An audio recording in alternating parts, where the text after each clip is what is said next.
Oh, I think we're live. Hello, everybody. Hello. It's Guardian Zay, the Forest Halfling. Wait, did I even stream today? Oh my god, I haven't. This is actually the first stream today, huh? I thought I did a second stream. Hello, Whack. Hello, Captain. Hello, HD. Hello, Pikachu. Hello, Scar. Hello, Hiro. Hello, Corbin. Hello, Dragon. Hello, Fake. Yeah, I could. For some reason, I felt like I actually did a stream earlier today. I don't know why.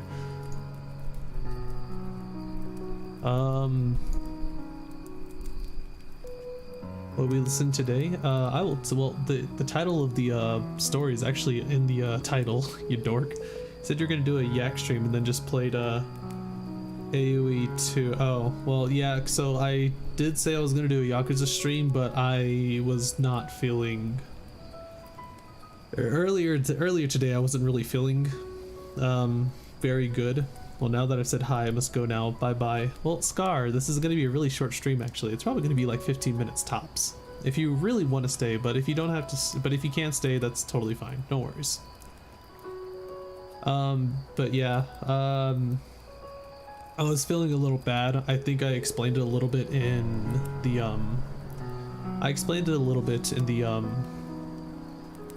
in the Discord, so it's...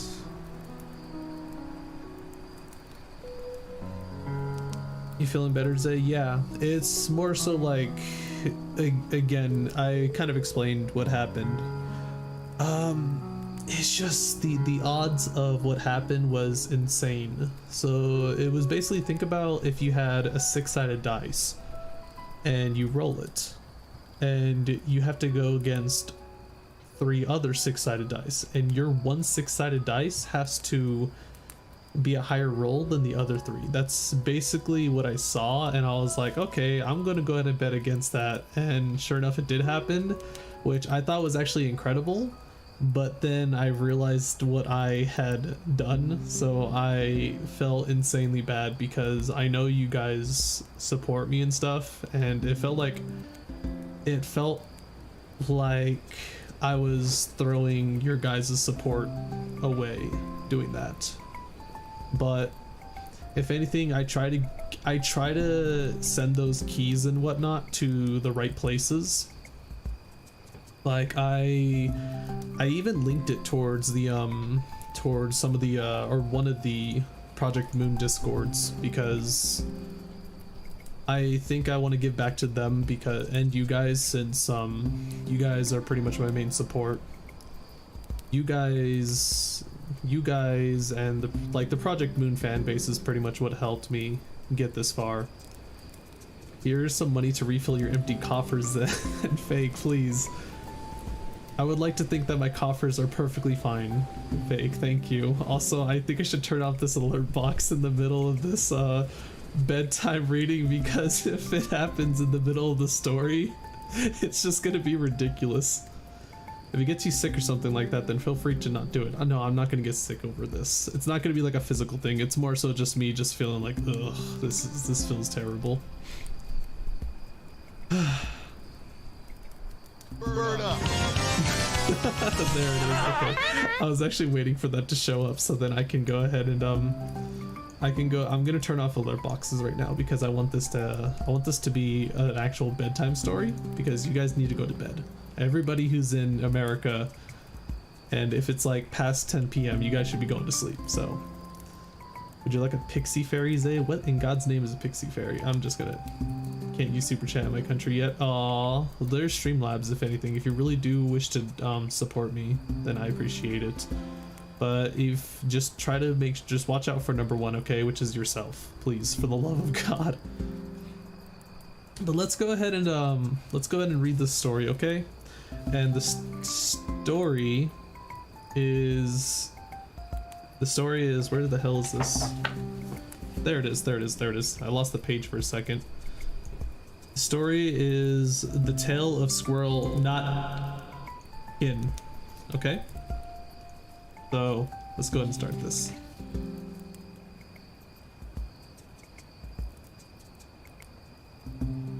This is a tale about a tale that belonged to a little red squirrel, and his name was NUTkin. Oh wait, Oh my gosh, oh my gosh, oh my gosh, oh my gosh, oh my gosh. I apologize. I forgot one thing. I forgot my book. Give me a second. I apologize for that so much. It was just, I was reading, I remember the first paragraph off the top of my head, or the first sentence. So I apologize. I wasn't going to be able to read it the rest. I didn't manage that. Let's continue though. Here we go. Here we go. Now I can actually read. He had a brother called Twinkleberry and a great many cousins. They lived in a wood at the edge of a lake. In the middle of the lake there is an island covered with trees and nut bushes, and amongst those trees stands a hollow oak tree, which is the house of an owl who is called Old Brown. One autumn, when the nuts were ripe and the leaves on the hazel bushes were golden and green, Nutkin and Twinkleberry and all the other little squirrels came out of the wood and down to the edge of the lake. They made little rafts out of twigs and they paddled away over the water to Owl Island to gather nuts. Each squirrel had a little sack and a large oar and spread out his tail for a sail. This picture is absolutely adorable, by the way. I kind of wish I can show you guys. They also took with them an offering of 3 fat mice as a present for Old Brown and put them down upon his doorstep. Then Twinkleberry and the other little squirrels each made a low bow and said politely, "Old Mr. Brown, will you favor us with permission to gather nuts upon your island?" But Nutkin was excessively impertinent in his manners. He bobbed up and down like a little red cherry, singing, riddle me, rat-a-tote, a little wee man in a red coat, a staff in his hand and a stone in his throat. If you tell me this riddle, I'll give you a groat." Now this riddle is as old as the hills. Mr. Brown paid no attention whatever to Nutkin. He shut his eyes obstinately and went to sleep. The squirrels filled their little sacks with nuts and sailed away home in the evening.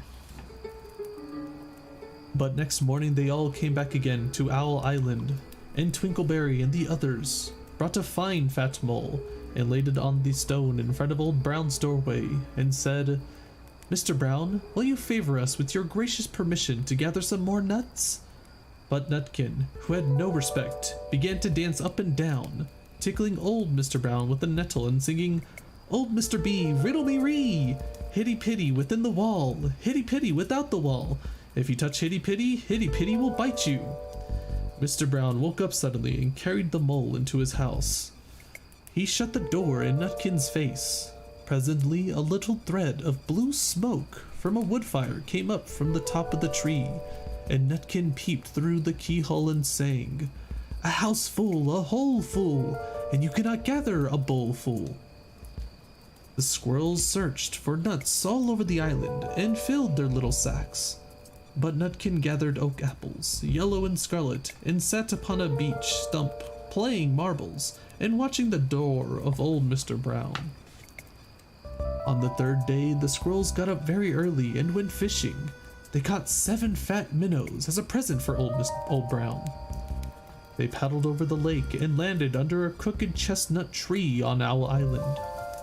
Twinkleberry and 6 other little squirrels each carried a fat minnow. But Nutkin, who had no nice manners, brought no present at all. He ran in front, singing, "The man in the wilderness said to me, 'How many strawberries grow in the sea?' I answered him as I thought good, 'As many red herrings as grow in the wood.'" But Mr. Old Brown took no interest in riddles, not even when the answer was provided for him. On the 4th day, the squirrels brought a present of 6 fat beetles, which were as good as plums and plum pudding for Old Brown. Each beetle was wrapped carefully in a dock leaf, fastened with a pine needle pin. But Nutkin sang as rudely as ever, "Old Mr. B, riddle me ree, flower of England, fruit of Spain, met together in a shower of rain, put in a bag tied round with a string. If you'll tell me this riddle, I'll give you a ring." Which was ridiculous of Nutkin, because he had not got any ring to give to Old Brown. The other squirrels hunted up and down the nut bushes, but Nutkin gathered robin's pincushions off a briar bush and stuck them full of pine needle pins. On the 5th day, the squirrels brought a present of wild honey. It was so sweet and sticky that they licked their fingers as they put it down upon the stone. They had stolen it out of a bumblebee's nest on the tippity top of the hill.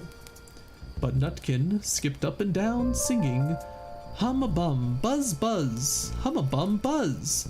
As I went over Tipple Time, I met a flock of bonny swine, some yellow-nacked, some yellow-backed. They were the very bonniest swine that e'er went over Tipple Time. Old Mr. Brown turned up his eyes in disgust at the impertinence of Nutkin, but he ate up the honey. Hello, Memento. The squirrels filled their little sacks with nuts, but Nutkin sat upon a big flat rock and played mine pins with a crabapple and green fir cones. On the 6th day, which was Saturday, the squirrels came again for the last time. They brought a new laid egg in a little rush basket as a last parting present for Old Brown. But Nutkin ran in front, laughing and shouting, Humpty Dumpty lies in the beck, with a white counterpane round his neck. 40 doctors and 40 wrights cannot put Humpty Dumpty to rights. Now Old Brown took an interest in eggs. He opened one eye and shut it again, but still he did not speak. Nutkin became more and more impertinent. Old Mr. B, old Mr. B, hickamore, hackamore on the king's kitchen door. All the king's horses and all the king's men couldn't drive hickamore, hackamore off the king's kitchen door. Nutkin danced up and down like a sunbeam, but still Old Brown said nothing at all. Nutkin began again. Arthur O'Bower has broken his band. He comes roaring up the land. The King of Scots with all his power cannot turn Arthur of the Bower. Nutkin made a whirring noise to sound like the wind, and he took a running jump right onto the head of Old Brown. Then all at once there was a flutterment and a scufflement and a loud squeak. The other squirrels scuttered away into the bushes. When they came back very cautiously, peeping around the tree, there was Old Brown sitting on his doorstep, quite still with his eyes closed, as if nothing had happened. But Nutkin was in his waistcoat pocket. This looked like the end of the story, but it isn't. Old Brown carried Nutkin to his house and held him up by the tail, intended to skin him, but Nutkin pulled so very hard that his tail broke in two, and he dashed up the staircase and escaped out of the attic window.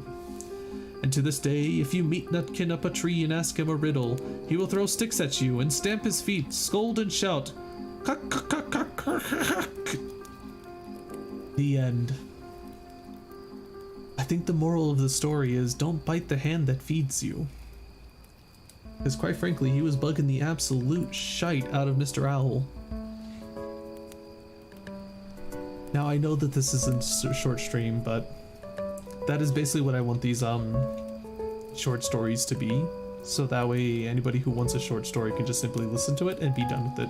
Did Nutkin just call us cucks? Don't worry about it. That'll be it for now. You guys have a wonderful night, okay? And go to sleep if you need to. You guys need your rest, okay? Bye for now, and I hope you guys have a wonderful day. And again, thank you everybody who supports me.